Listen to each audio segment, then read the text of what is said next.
Hello YouTube, Flightsimguy here. I am in Las Vegas and today I'm going to go to San Francisco in my brand spanking new Flythemaddog MD-80. But before you guys go out and buy this add-on, I wanted to share a couple points with you real quick. First, this add-on is exclusively sold through the Sim Market website. There are two versions out there, the 32-bit and the 64-bit. The 32-bit version works with FSX Boxed, FSX Steam, and P3D version 3.4 and less. And the 64-bit version is for P3D version 4. I am flying, obviously, I'm in Steam, so I'm flying the 32-bit one. And a couple of items you should know. Alright, so this installer is about 321 megabytes. Alright. Once you download this aircraft, or once you download the installer and you run it, it's going to ask you what simulator you want to install it in. Then when you select your simulator, the next prompt defaults to Steam. So you need to change the installation directory to where you want it to go. If you're installing for Steam, you're fine. Just keep clicking next. If you're installing for P3D, you need to change the destination directory for P3D. If you're installing for FSX Boxed, you need to change the destination directory for FSX Boxed. Go ahead and install. Once the installation is done, for each simulator you're installing it on, it's going to put 4 to 5 files on your desktop.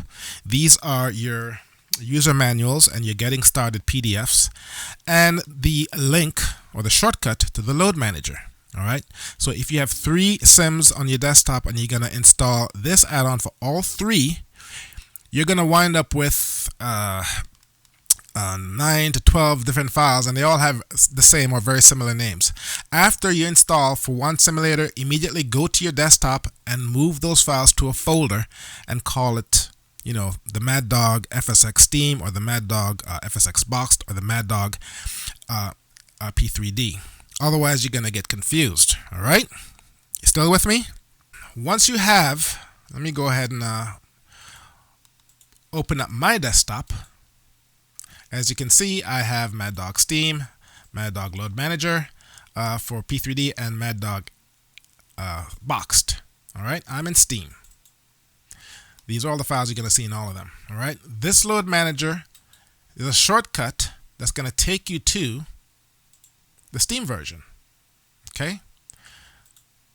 Doesn't say it, but that's the Steam version. And this load manager is only for Steam. Each load manager goes to the load manager or the aircraft for the respective simulator. All right. So I have the load manager for Steam up and running right now. And let's go through this real quick. Here's the setup. Go ahead and keep everything kilograms. The reason for that is no matter what you select, the unit of measurements for fuel in the plane is kilograms. So just go ahead and leave everything kilograms. When I created my flight plan in SimBrief, I made everything kilograms so there is no confusion. All right. Going back over to the load manager. Here, now normally with load managers, what you do is you go and configure your aircraft, save it, exit, and then load the simulator. And then it picks up whatever you configured. But they've actually added something real cool here. Here you can actually go ahead and make your changes, configure everything you want in the load manager. And then over here in add-ons, once you install it, there is a Maddog X here. And from here, you can reload the configuration from what you have in the configuration file or when you did the load manager. You can fix all your failures. You can make it cold and dark, ready to start or ready to fly. So let's go back over here and do a quick 1-2 with the load manager. I want to auto-arm my altitude. I want my fuel quantity always displayed with green LEDs.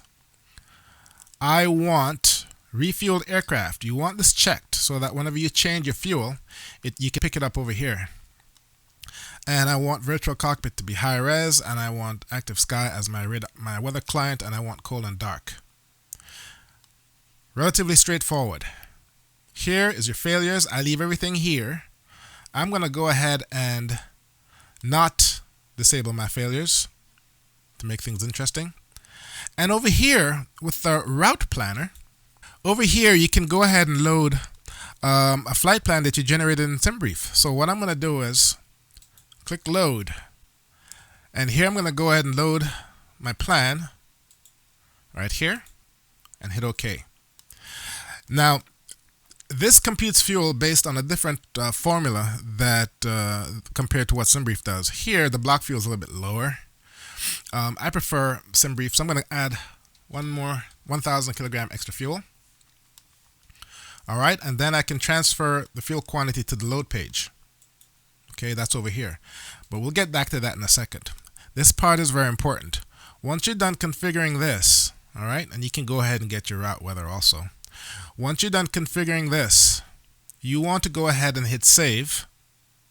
That way, when you save the file as a Maddog FMS route, once you go into the flight management computer, you don't need to punch in all the waypoints. You just go ahead and open up that file. And once you do that, it makes setting up the flight management computer a lot quicker.